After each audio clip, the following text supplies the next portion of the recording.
Does God exist? Will we ever be able to prove God's existence through evidence? And could a philosophical argument be evidence enough?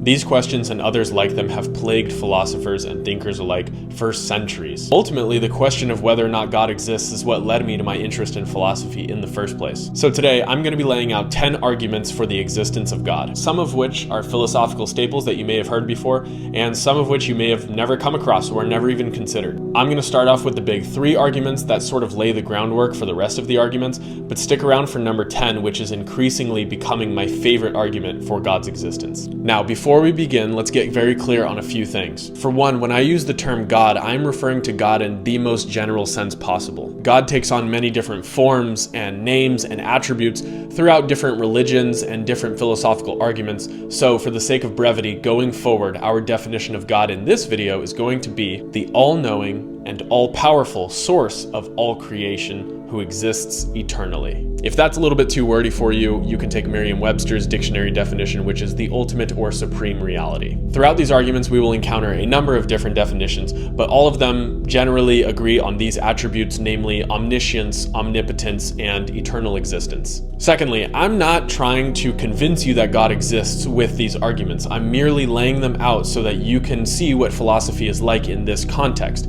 and maybe I can introduce you to some things that you've never considered before. Ultimately, I hope to pique your curiosity and challenge your views on whether or not you think God exists. So now that we're clear on what we're trying to do here, and we are clear on what we mean when we say God, let's jump right in. Number 1, we've got the cosmological argument. The cosmological argument states that everything that begins to exist must have a cause. The universe appears to have had a beginning, which means that it has a cause, and that cause we call God. So let's break it down. Cosmology is the study of the cosmos, or the universe.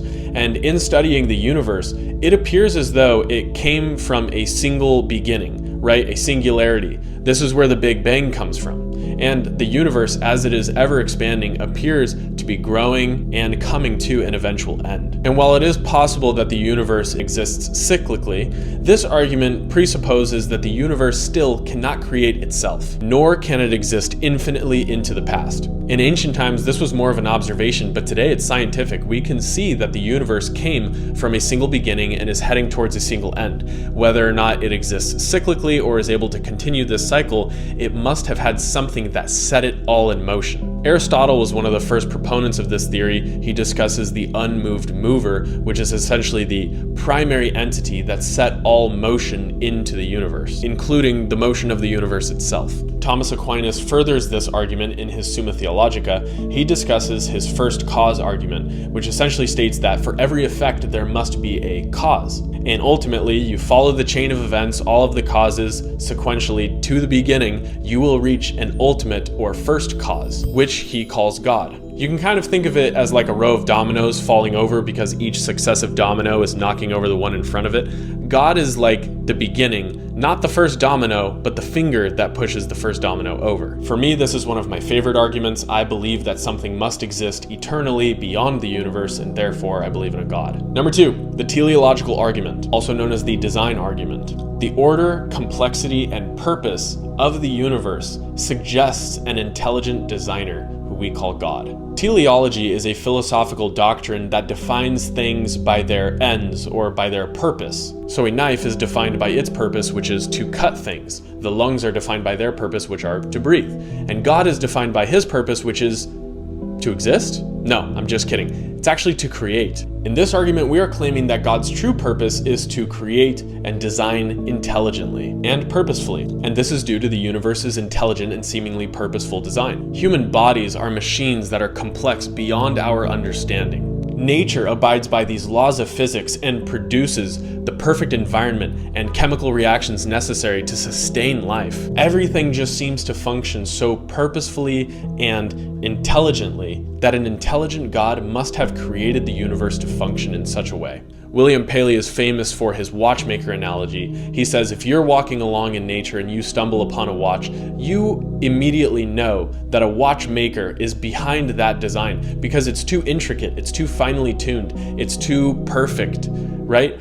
nature would never create a watch on accident, and similarly, the universe would not have been created on accident. There was an intelligent source behind it all, and that is what he calls God. Sir Isaac Newton also saw the natural order and the laws of physics of the universe as evidence of God's existence. In his work Principia, he argues that while the planets might move according to the laws of gravity, an intelligent God is the one who set those laws in the first place. This argument is a little bit trickier. You can kind of bring in like evolution. You can talk about the vastness of the universe and say that the Earth is just some off chance that all of these perfect conditions were created to sustain life, and all the chances of the human biomechanical system functioning as such are all just random chance. It's a valid argument, and that's why I don't think that the teleological argument is the strongest argument, but it's one of the best for sure. I mean, you know good design when you see it. Number 3, the ontological argument. This is one that when people hear, they either absolutely love it or they are completely disgusted by it and they detest it. We're about to find out which one you are right now. So ontology is the study of being. So in this case, we are going to define God's existence by his being. Definitions are key here, so let's remember our initial definitions. Merriam-Webster says that God is the supreme or ultimate reality, right? So now I want you to close your eyes and picture the greatest conceivable being that your mind can possibly comprehend. Do you have it? That thing you're imagining is God. Now the line of thinking goes, it is greater to exist than to not exist, and it is also greater to exist in reality than to exist in the mind. So, in order for God to be the maximally great supreme being that he is, he must exist in reality. How are you feeling about this argument so far? Because I personally love it, but I completely understand why people think it's gross and just horrible wordplay. But think about it, if God didn't exist, he wouldn't be the greatest conceivable being in the universe, which literally contradicts the definition of God, which is the ultimate or supreme reality, the greatest, most maximal being possible. Anselm of Canterbury first proposed this argument in his Proslogion, where he introduces this definition of God as that which nothing greater can be conceived. Regardless of what that looks like person to person, we can all imagine a greatest or most supreme being. René Descartes further argued that since existence is a perfection and God is a perfect being, God must therefore possess existence in order to be the perfect being that he is. And finally, I think you get the point, but I wanted to propose to you Alvin Plantinga's possible worlds theory. So in the possible worlds theory, I want you to imagine that there is a book that has all of the possible worlds or realities, you could say, that could possibly exist beyond our own reality. On every page is listed every single thing that exists in that reality, and at the top of the page is the greatest possible being in those realities, which we call God. Now, seemingly every single possible reality has this single greatest thing that exists there.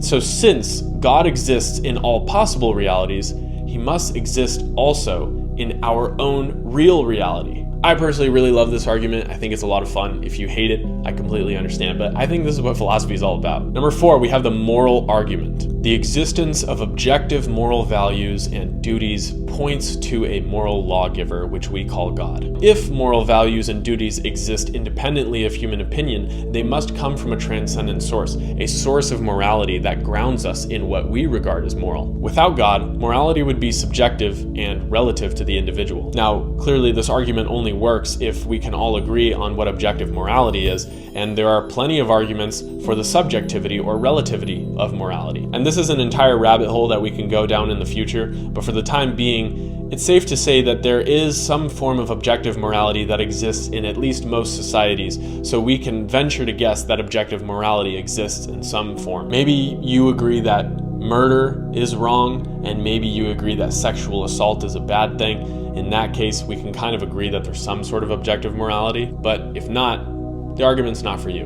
Totally fine. In Mere Christianity, C.S. Lewis argues that whether we like it or not, we know right from wrong. This intrinsic understanding comes from somewhere beyond our material world. He attributes this to the goodness of God. William Lane Craig also argues that without God, morality is subjective, and subjectivity of morality just doesn't seem to make sense in most cases. If I were to teach you today about the events that occurred in the Holocaust as we understand it historically, and you had no other further context of anything else, you would probably agree that the things that took place were wrong. You gathered that all on your own. And for Craig, this is proof that morality is objective and that there is a moral lawgiver, which he calls God. I understand this argument. I think it's good. I don't know if I fully agree with it completely, but I think that there's a lot more there to be explored. Number 5, we have the argument from religious experience. The argument states that personal experiences of God or the divine are evidence of the existence of God. I have mixed opinions with this argument, mostly because I think if you're dealing with a really skeptical person, this is just absolutely never going to work. You're not going to go anywhere with this argument. However, I have to say, despite how much I dislike it, I have had personal religious experiences myself.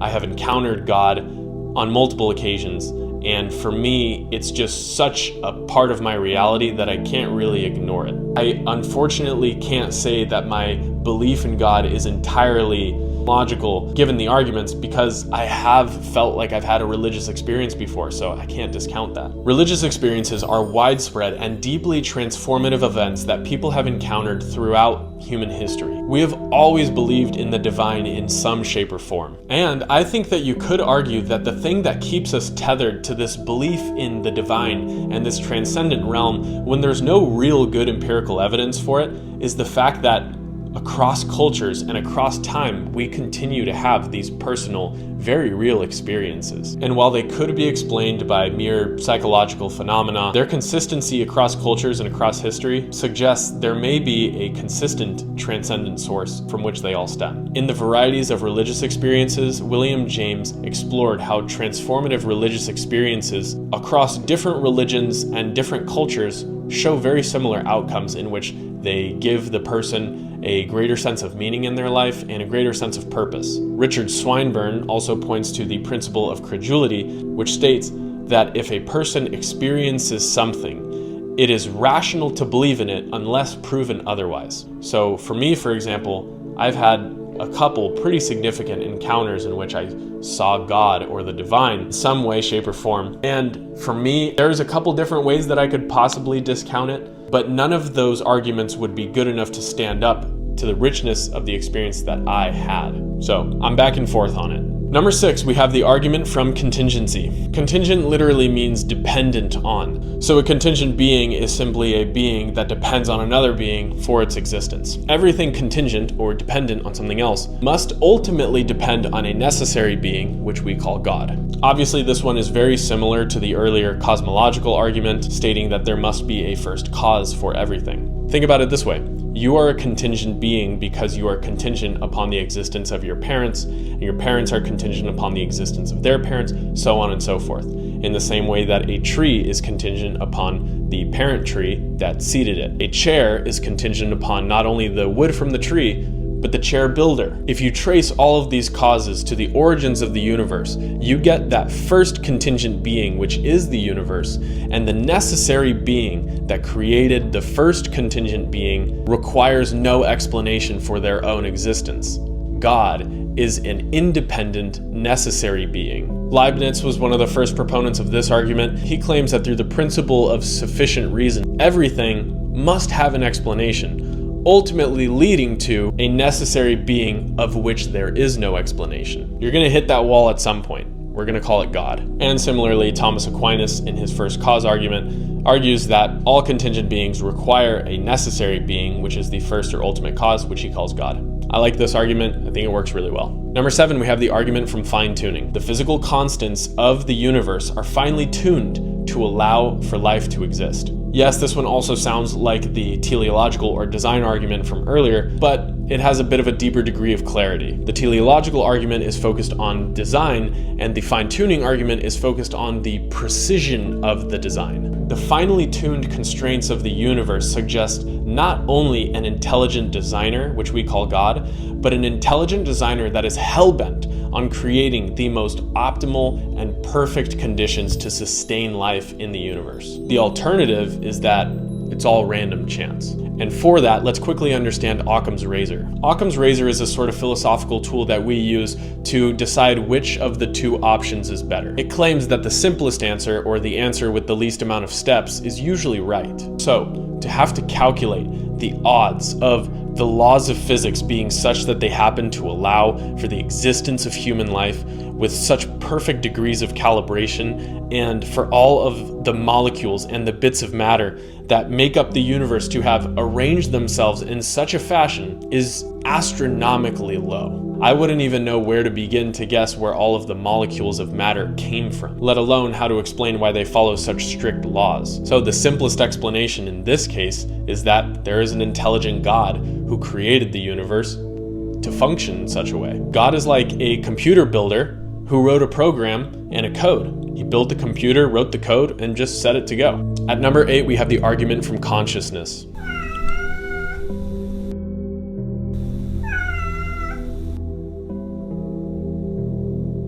The existence of consciousness and subjective experience cannot be explained solely by material processes. Consciousness transcends physical and material explanations and aligns with the notion of a soul or a spirit or something more divine within us. Human beings have subjective first-person experiences, which in philosophy we call qualia. It's the joy that we have when connecting with someone that we love, or the pain that we feel when we lose them. These are deeply personal and rich experiences that cannot be explained by neurons firing or brain activity. Materialism still struggles to account for how the brain can produce such rich experiences. Consciousness has intentionality, meaning that when you're thinking about certain things. And this directedness cannot be reduced to brain states because brain states are not about things.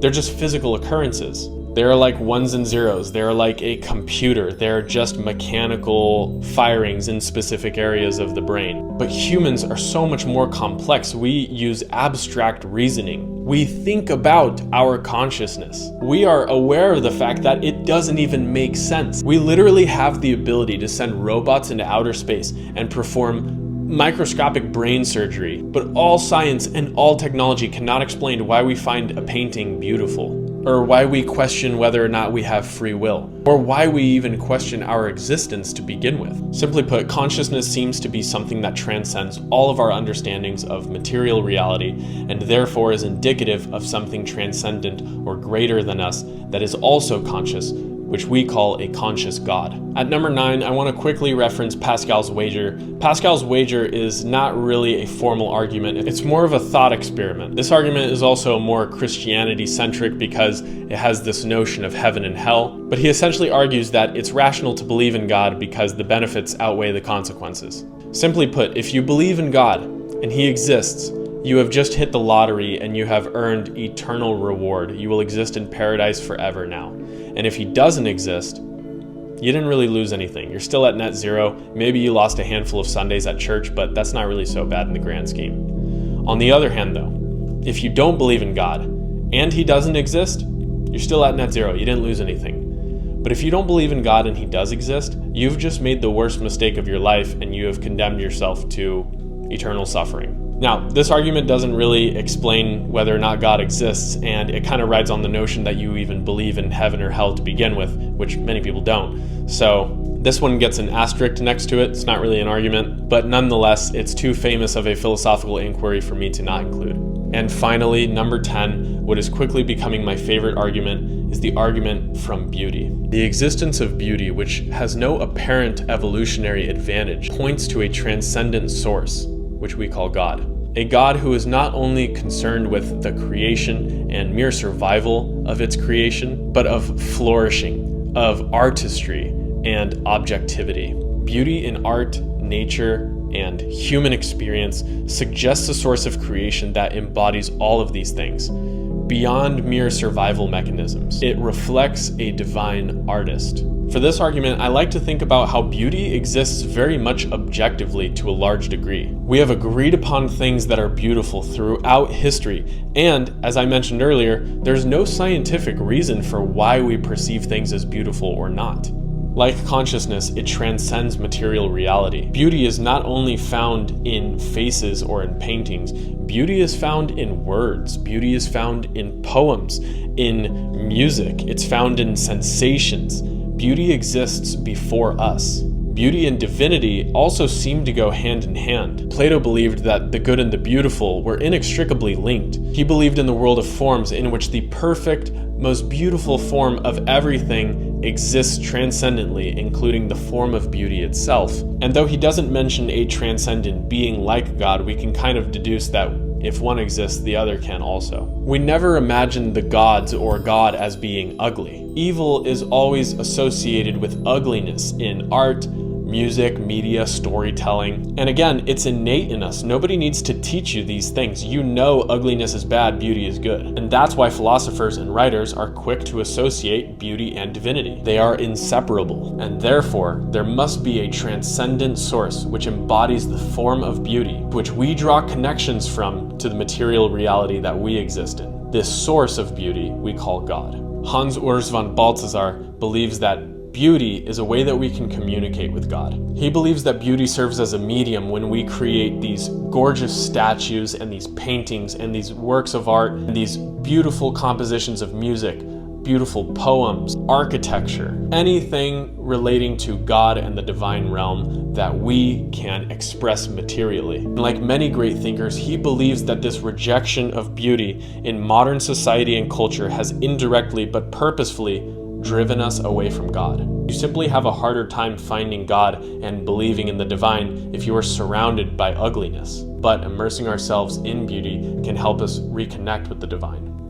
In The Brothers Karamazov, Dostoevsky explores this idea of beauty as being a reflection of the divine. He writes that beauty, being a source of transcendence from reality, has the potential of saving the world, but it also has the potential of destroying it if it's not tethered to morality. And this is really interesting. He believes that Christ is the ultimate embodiment of this perfect balance between beauty and morality. This for him is evidence of God's existence. The fact that beauty has this much power over us, he believes it must be a reflection of divinity. Now, do these arguments alone prove whether or not God exists? Of course not. Belief in God is always going to be, whether we like it or not, a matter of faith. However, I would like to leave you guys with one last argument, or something to think about. When I was addressing the argument from personal experiences earlier, I mentioned how people throughout history have always had this connection to the divine and believed in God or the gods in some form or another. They've always had this desire to worship, and I think that's what's important, is understanding that no matter what you worship, you will worship. And I'm not here to point fingers and tell you that you should worship God and not sex or money or power or yourself or something like that. But I do think that people who worship something that is truly greater than themselves tend to have an easier time finding meaning and purpose within their own lives. I think it's because they recognize this sort of hierarchy of power that exists within the universe. It's inescapable. And I think that once you sort of concede to that and you can figure out where you belong in that hierarchy, you have an easier time managing and enjoying this game of life. We don't really know how many iterations of this thing we get, so it's probably best to try and make this one count since it might be our only go around. But that's going to do it for this video. I hope that you guys enjoyed it. Please let me know in the comments which argument was your favorite, and maybe if I didn't mention one that you really like, please let me know. There are many, many, many more arguments for God's existence. These are just 10 that I chose. If you enjoyed this video, please give it a like and consider subscribing. Share the video with someone else who you think might find some meaning in it, and thank you for watching.